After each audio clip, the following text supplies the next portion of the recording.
Hello everyone, Michael here for Tactica Imperialis. Welcome to today's video. Today is going to be episode 2 of Codex Analysis Skitarii. Warning, long video incoming. This video is going to be rather long.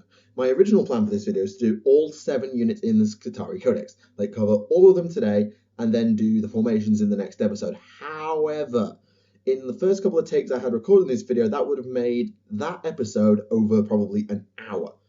And no one is going to sit through an hour of rambling on about Skitarii.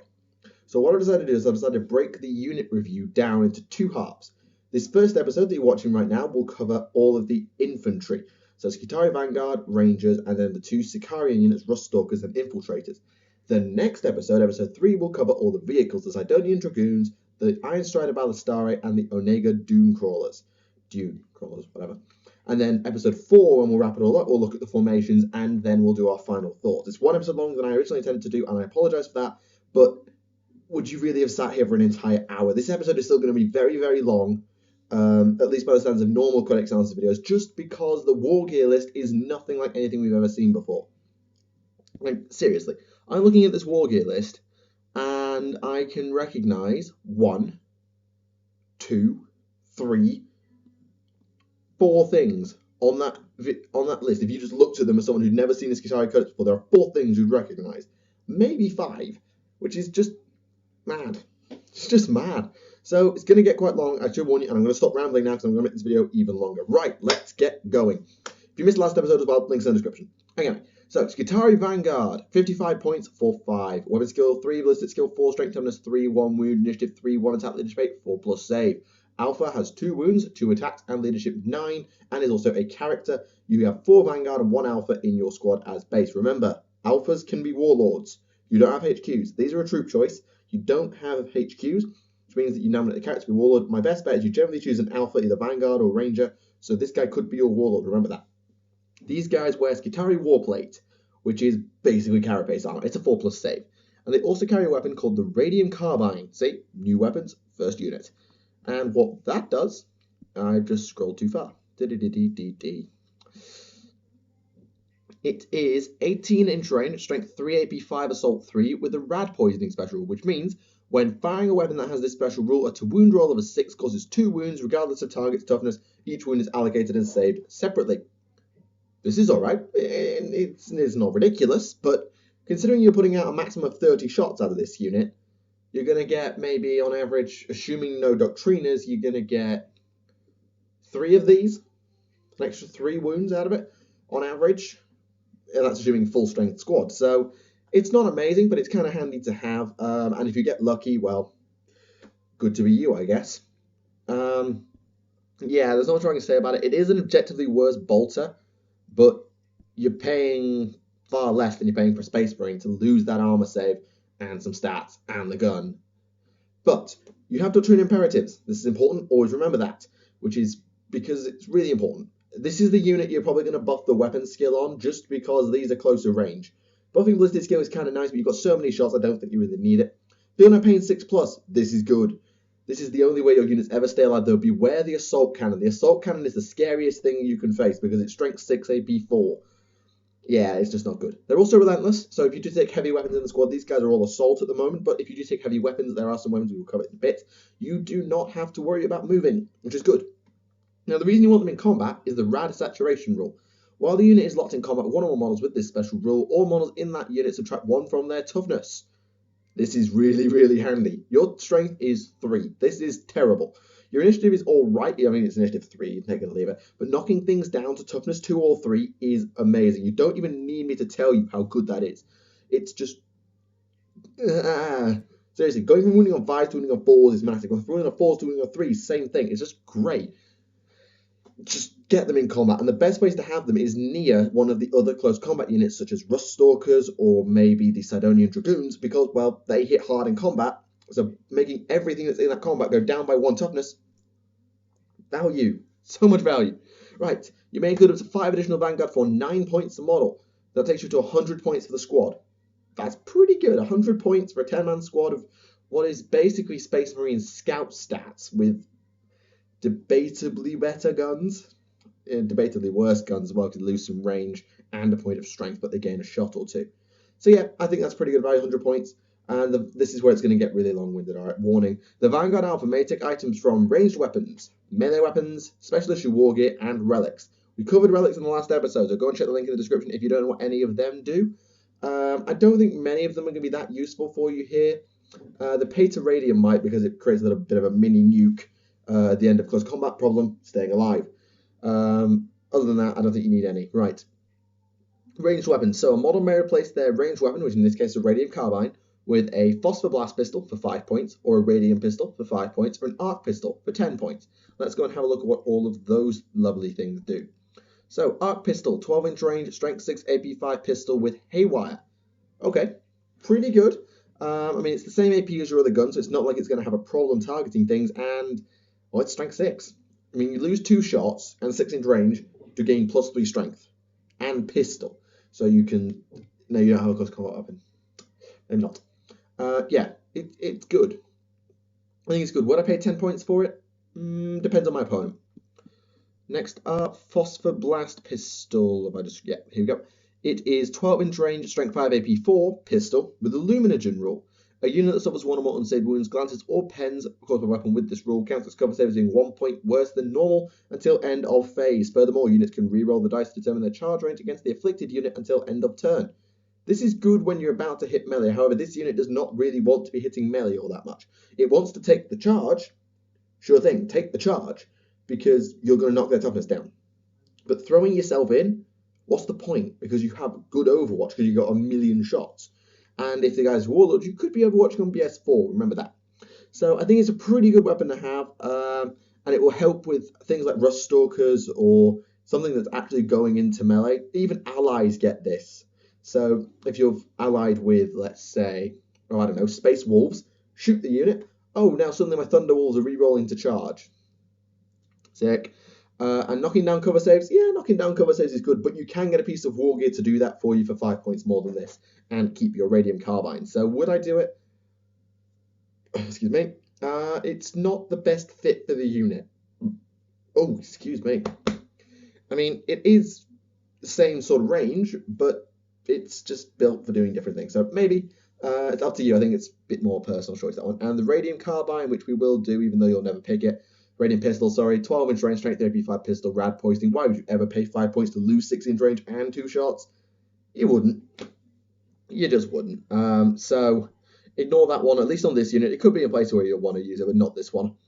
Right, that's all of them. Melee weapons. A model may take one of the following. Taser Goad, 10 points. Power Sword, 15 points. Arc Maul, 20 points. The Arc Maul is basically a Power Maul with Haywire. So it's +2 strength, AP 4 melee weapon with concussive, but it's also got Haywire, which means that if you do need to go and punch a vehicle in the face, you can punch a vehicle in the face. Is it that good, though? Debatably. I mean, it's 20 points on a non-combat dude. So if you're fighting something that's not a Space Marine, I think it's pretty good. Otherwise, nah. Power Sword is Power Sword, 15 points for an AP 3 melee weapon. Again, you're only strength 3, but with the rad poisoning, it is pretty good for knocking their toughness down and then slash. Not, I don't even know what I said there. Anyway, 15 points, I think it's pretty good, but again, you're not a combat unit. The whole thing with Vanguard and Rangers particularly is if you keep them cheap, you can slap the upgrades on everybody else, and you're going to need that point slot spare when we look at Rust Stalkers and Infiltrators. So, maybe not. And what we don't really know is a Taser Goad, which is 10 points. Now, where are you, you son of a gun? Here we go. So, it is a +2 strength melee weapon with Taser. So, you pay 10 points more to get AP 4 and concussive and haywire. But the Taser rule, when making an attack with this weapon, a to-hit roll of a 6 causes 2 additional hits on the target. So, it's melee Tesla, basically. And is that good? You have 3 attacks at most, so probably not. Yeah, it's not that good. I mean, it's not terrible. Don't get me wrong, it's not terrible. But 10 points for the off chance. Although with the rad poison, I guess you are going to be winning on 2s, but then they still get their armor save. If you're going to spend for a melee weapon, just don't get a Taser Goad. You don't really need it. If you're going to get one as Vanguard, you probably are alright with a Power Sword. Rangers may want the Arc Maul because the toughness drop doesn't affect Rangers. Right. Special issue war gear. Refractor field, 5 points, 5+ invuln save. Do it. Conversion field, 10 points. May not be taken if you have a refractor field. It gives you a 4+ invulnerable save. So if it's your warlord, you definitely do it. That is not up for discussion. Like seriously, 4+ invuln save, 6 up feel no pain, take it. But there is a catch with the conversion field. At the end of a phase in which the bearer passes one of invuln saves granted by this field, all units within D6 must take a test as if they've been hit by a weapon with blind. Friendly units can re-roll this though. So you have a 25% chance to knock all your dudes within D6 inches down. And does it all units within D6 of the bearer? I assume that means the bearer's own unit as well. So it's a bit patchy, and particularly with something like Vanguard, there's going to be a couple turns where you're not going to be in melee. So this is going to suck. Because all it's going to do is potentially damage your dudes. Not to the point of completely being unbelievable, but if it's a warlord, you're paying 10 points for 4 of invuln. Do I even need to explain why that's good? No, I don't. Move on. If it's a warlord, take it. Otherwise, 5 points for a refractor field. You're absolutely fine doing that because, well, keeping your alphas alive is kind of nice for having that leadership buff. Digital weapons, 10 points. Reroll 1 to wound in the assault phase, I believe. Yeah, that's right. Is this any good on alphas? No, unless you actually paid for a melee weapon as well, in which case you've just slapped 10 points onto the cost for 1 reroll to wound, which I guess if you're running an art maul and who's strength 5, I suppose it's not that terrible. But I wouldn't bother with digital weapons, not on these type of dudes. You want it on your guys that actually have high strength and need it, and actually going to be going into combat deliberately. Breathe. Right, one Skitarii Vanguard may carry one of the following. You can't take both. Enhanced Data Tether, 5 points. Omnispecs, 10 points. See what I mean about this codex having literally nothing that we understand? So, Enhanced Data Tether. Whenever a unit with this is affected by a Doctrina, i.e. pretty much every turn of the game, all models in the unit add +1 to their leadership until the start of your next turn. This is not cumulative with the Broad Spectrum Data Tether, which is something that you get on vehicles. Yeah, 5 points for +1 leadership most turns of the game. How important is being leadership 10? Am I willing to pay 5 points to be leadership 10 most of the time? Or if I pay 5 points more, I get the Omnispecs. Cover saves taken against attacks made by an Omnispecs are made by a unit that contains at least one model with one, are made with a -1 modifier. Do I need to explain why that's good? No. No, I don't. The Omnispecs is just flat good.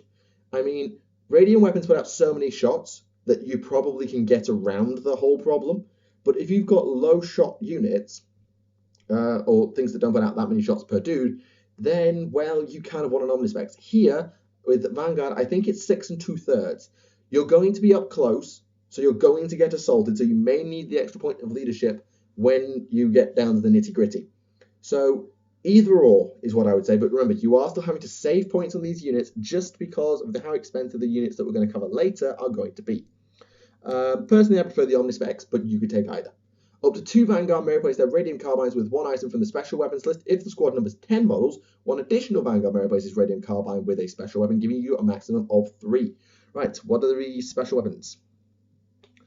Great, more things I don't understand. Arc Rifle, 15 points. Transuranic Arquebus, 25 points. Plasma Caliber, 30 points. Wow, they're going to have to be really good because they cost a lot. Right, okay. Arc Rifle. 24-inch range, strength 6, AP 5, rapid fire, haywire. Wow. Okay, that's good. That's pretty damn good. Combo this with an arc pistol carrying Vanguard Alpha, and, well, you've got a lot of haywire, particularly if they're also carrying an arc ball, and then it's just value. I mean, it's strength 6, AP 5 gun for 15 points. Pretty good, although it is longer range than all your other guns, so you're going to be tempted, but you are relentless, you can get around that problem. I think it's just flat good. Would I take it? Depends on my points cost that I had going in that game. Next one is the Plasma Caliber, which you pay 30 points for, remember. 18-inch range, strength 7, AP 2, assault 3 gets... Oh my god. Oh wow. It's a 3-shot plasma gun. Okay, that's good. Same range as your other guns.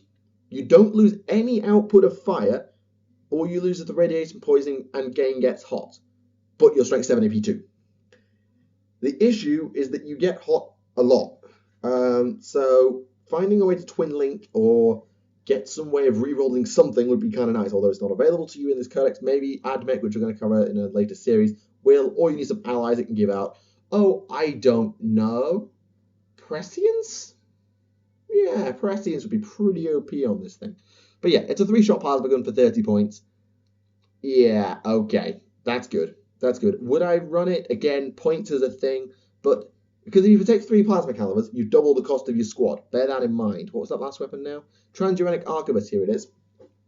60-inch range. 60, wow, 5 foot. Strength X, AP3, Heavy 1, Armor Base, Sniper.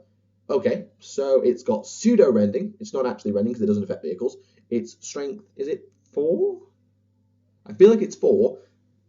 Armor Bane against vehicles, pretty good. And it's AP3. So the sniper rule doesn't do all that much for you other than force you to wound on 4s all the time. Yeah, I think this gun, in a way, would be better if it had a good strength value. Like, let's say 5. A flat strength 5 would make this really good, but then that will make it too good against vehicles, I guess. Anyway, moving on. It's not the sort of weapon that fits Vanguard because it's so long range. You are relentless if you want to run it, but I don't know. It is good, though. 3 of those in a, let's say, Rangers squad, which we're going to cover in a second. 75 points for 3 rocket launchers, basically. Except they wouldn't on 4s, not 2s. Yeah, it's pretty good, and you have the potential AP2. Right.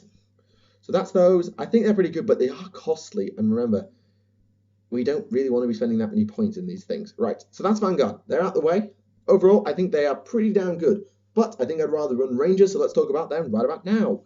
They have exactly the same stats, but they cost 65 points instead of 55. So you're paying a straight up 10-point tax immediately to get no extra stats. So the identical 3, 4, 2, 3, 1, 3, 1, 8, 4 plus.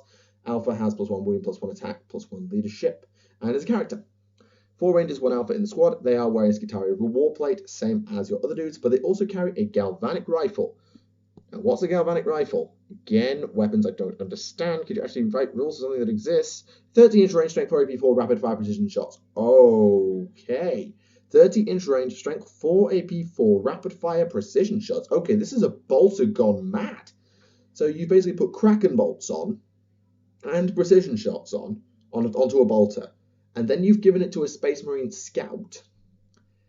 Yeah, that's pretty good. I like this gun a lot, and this is why Rangers are better for carrying the Transuranic Arquebuses, because they have longer range anyway.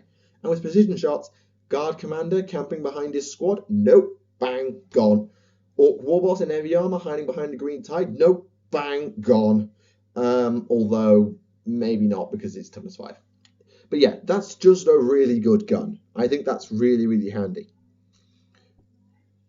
They have Doctrine Imperatis, if you're going to pain 6 up. Move through cover, which is kind of nice if you're trying to sneak onto objectives in the late game or the mid game. And they're also relentless if you want to run the sniper, you are allowed to move, and you aren't going to be punished for going into rapid fire mode.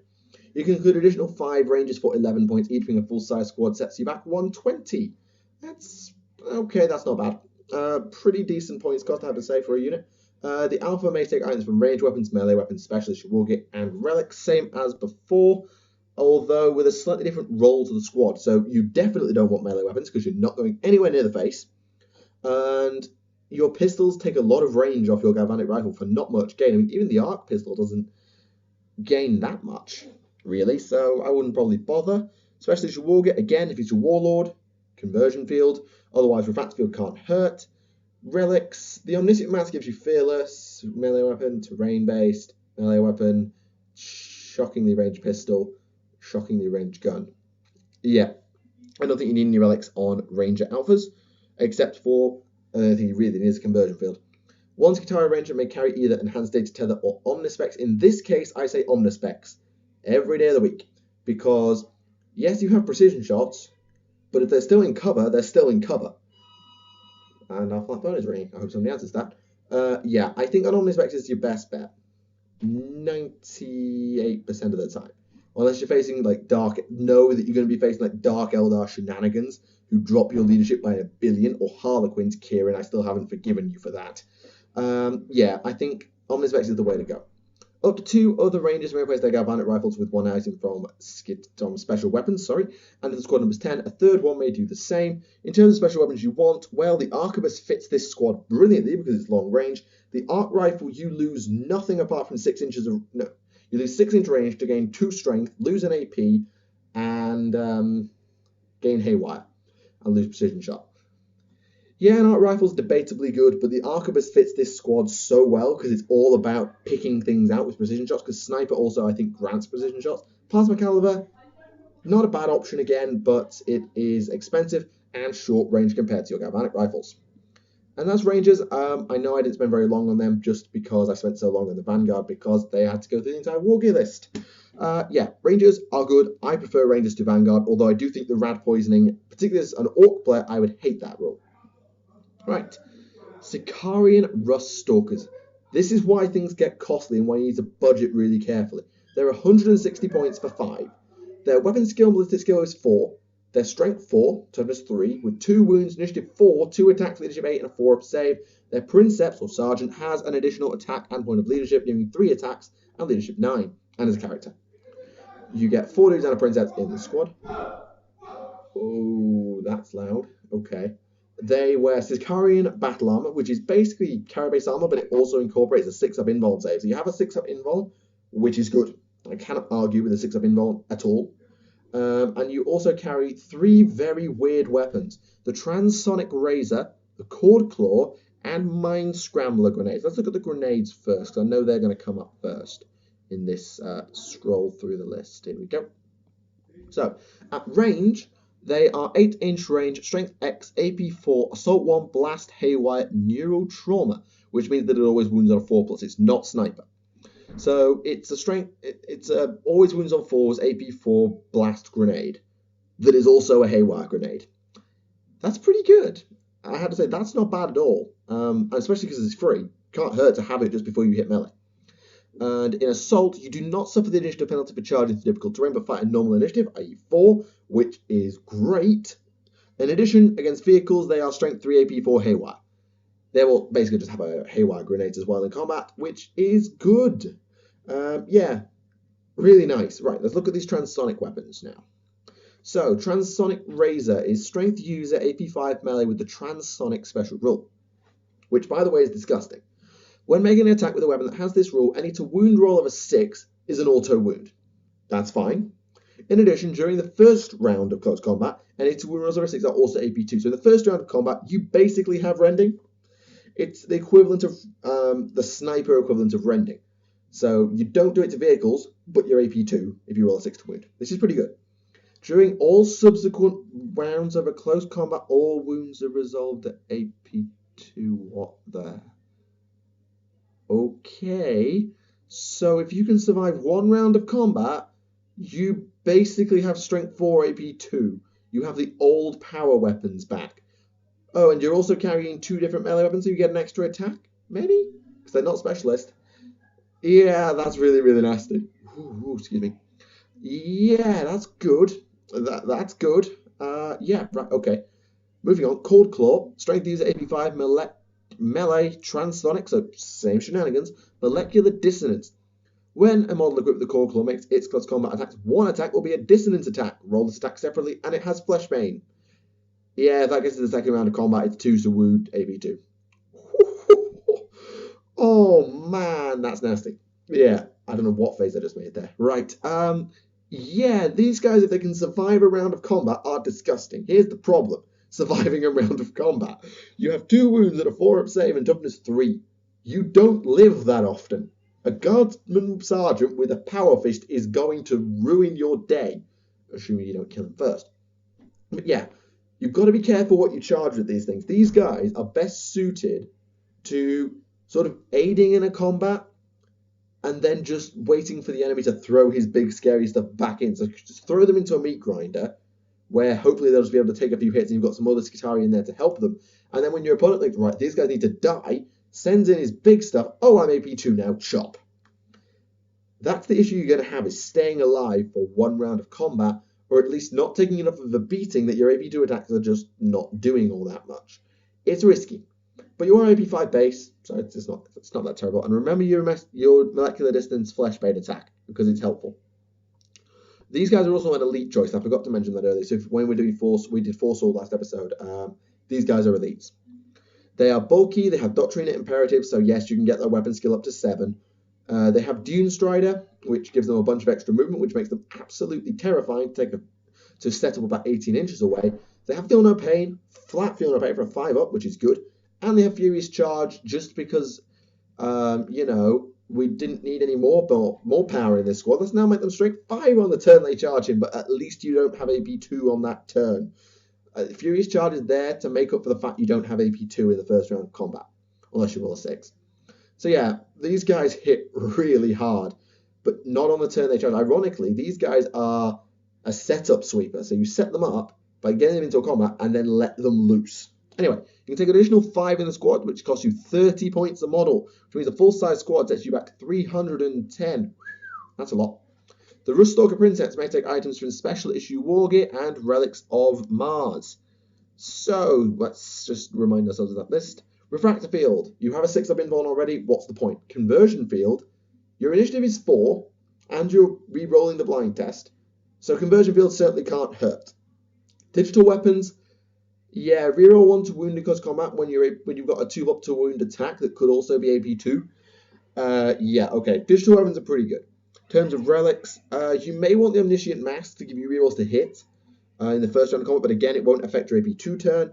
The Pay to Radium, you will probably survive with something at the end of the round, so you can drop that nuke bomb. The Skull is probably better suited to the Infiltrators, which we'll cover next. Phos Phoenix, debatably. Oh wait, you can't take it if you're a Ruststalker, forget that. Phase Taser, no, your close combat weapons are too good anyway. Moving on. So yeah, you probably just want to consider having a, Conversion Field. And digital weapons. Right. Ugh. The entire squad may replace their transonic razors and cord claws and grenades, so you ditch all of your war gear to get 2 transonic blades, which is free. So there's no financial downside to making this switch, and the weapons themselves are +1 strength AP5 melee transonic. So you give up all of your gun, all of your grenade power, which we talked about earlier, which is pretty nice, and you give up the molecular dissonance attack to gain +1 strength and +1 attack for free. If you are fighting an army that does not run a lot of vehicles, this is ridiculous because it takes you up to strength 6 on the turn you charge, strength 5 AP2 on every subsequent round. Oof. Yeah, okay. Is it worth making the switch? I really like those grenades. I'm probably biased, but I really like those grenades, except against Space Marines. Other than that, yeah, anything that has a lot of vehicles, or is Space Marines, or both, then keep the grenades. If you think you're going to be facing a lot of stuff that doesn't have a lot of vehicles and is not Marines, then absolutely make that switch. It's a free switch. It won't cost you anything.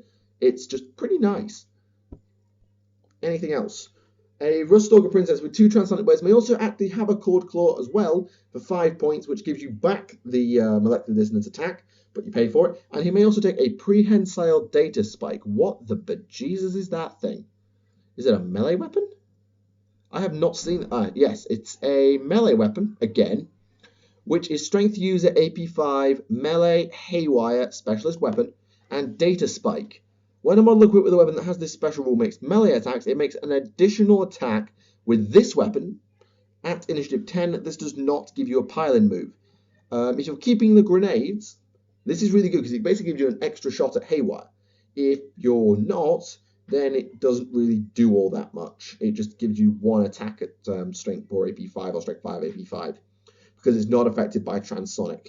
And it's a specialist weapon, so if you were carrying 2 extra weapons, this will not give out extra attack. So let's say you're carrying not 2 transonic blades, you won't get the extra attack off the Data Spike. It's not bad. Is it absolute set in stone you should take? No, but it's not terrible. And if you're facing a lot of vehicles, it's good. And it's 10 points, so yeah, just be careful of the cost stacking up on this squad, especially if you do decide to invest in relics. And we've been going for half an hour already, so I'm going to do the Infiltrators, and then we're going to wrap this episode up. They have exactly the same stats, so 4, 4, 4, 3, 2, 4, 2, 8, 4+, and the Princeps has an extra attack and point of leadership, but they cost 185 points. Okay, these guys are expensive. So they wear the battle armor, so they've got a 4-up save and a 6-up invuln. They carry a power sword, basic, and a stub carbine. Should be similar to a heavy stubber, which is what Guard carry. And it is. 18-inch range, strength 4, AP nothing, assault 3. Okay, it's a good las gun, I guess, but I can't say much more than that. It's not terrible though. I think it's all right. I wouldn't write home about it, but strength 4, AP nothing, 3 shots, particularly if you're just about to hit melee, not bad. These guys are also elite choices, by the way. Just again, Rangers and Vanguard troops, Rust Stalkers and Infiltrators elites. And they're bulky, Doctrina Imperatives, Dune Strider, Feel No Pain, Infiltrate Stealth. Oh, so yeah, get these guys in cover. End of discussion. Because, well, they're going to have a 4-up cover save if they're stood in any terrain. Although, if that whirlwind looks at you, I'm sorry. And they also have a rule called Neurostatic Aura. All enemy models within 6 inches of one or more models with this rule subtract 1 from their weapon skill, ballistic skill, initiative, and leadership. What? What? What? Okay. Oh, Jesus. So now, Space Marines shoot like guardsmen and fight like guardsmen. Literally, they turn into guardsmen with good armor. So they turn into Sisters of Battle, basically. Orcs. Oh my god, they go down to BS 1, weapon skill 3, initiative 1, leadership 6. Oh my god. Yeah, that's really nasty. And remember, infiltrate also gives you outflank.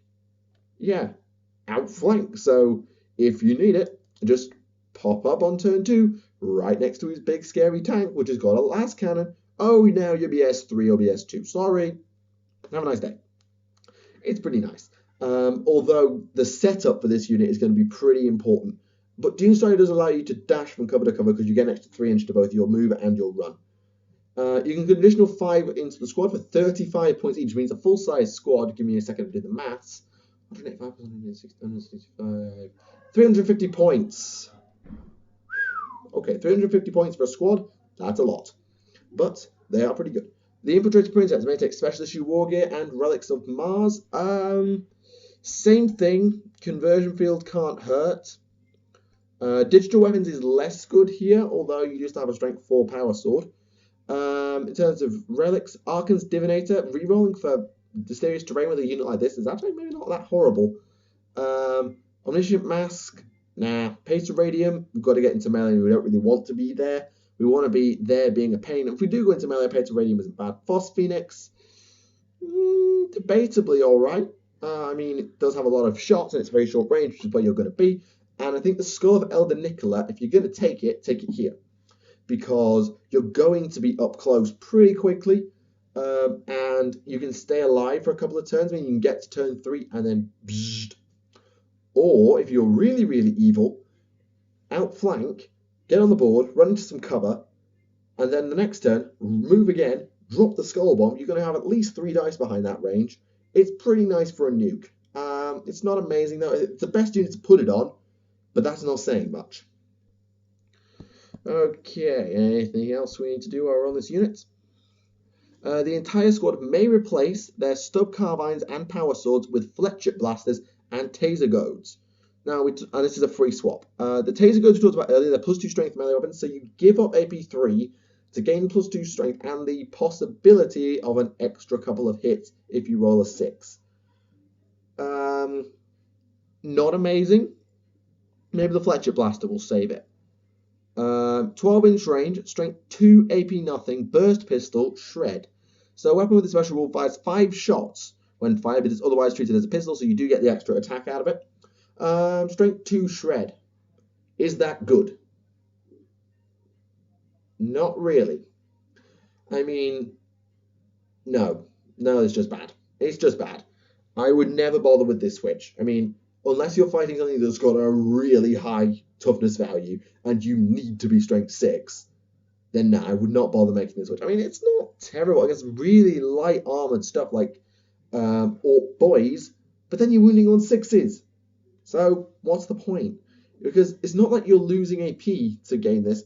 The stub carbine is AP nothing. You gain 2 shots and lose 2 strength and 6-inch range to gain shred.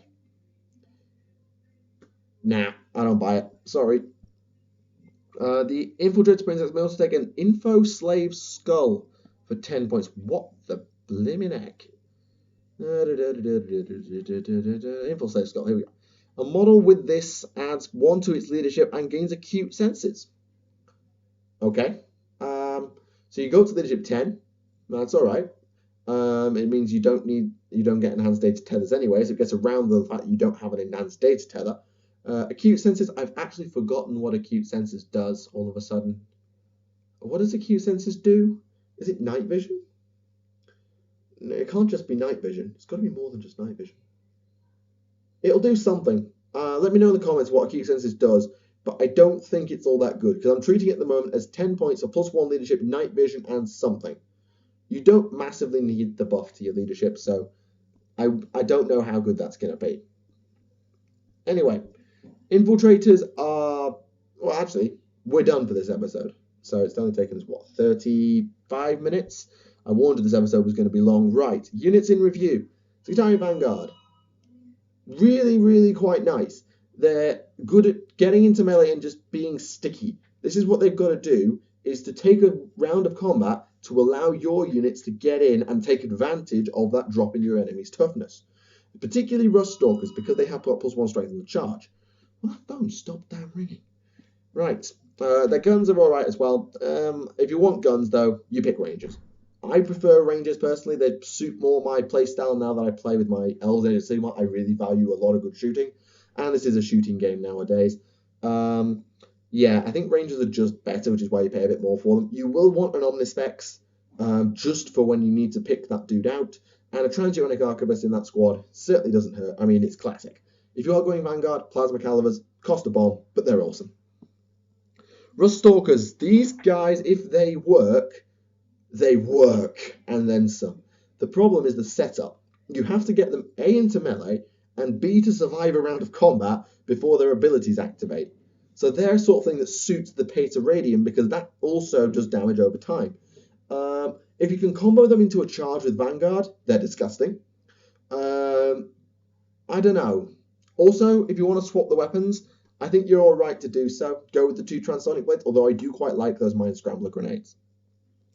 Infiltrators, these guys have got one job, and that's to stay alive. Because if these guys stay alive, that neurostatic aura is going to drive your opponent balmy. Because, oh, you're -1 ballistic skill. Oh, you're -1 weapon skill. Oh, you're -1 leadership. Oh, you're -1 initiative. God damn it. So I do think that keeping these guys alive is paramount. You will be alright going to ground. Honestly, having a 3-up cover while going to ground is fine. You've got so many shots that snap firing is probably going to be okay. Should you take the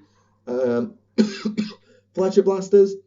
If you want to feel like you're having power swords, you want to commit to melee, then sure, switch them out. But I think you're better off keeping the Stub Carbine most of the time. Also, you may want to have the Info Slave Skull. I just can't remember exactly what it does. And that is everything for today's episode. I'm sorry it took so long, but I had to get through that war gear list. In the next episode, we're going to do the Sidonian Dragoons, the Iron Strider Ballistari, and the Onega Dune Crawlers, and then we will do formations in episode 4. I do hope you have enjoyed this episode. Make sure to leave it a like if you did, and leave any comments about Skitarii down below. Also, could somebody please fill me in on what its huge census does. And that will pretty much wrap it up. So, thank you very much for watching. I will see you all in the next episode. My name is Michael for Tactica Imperialis, and I'll see you all again. Bye for now.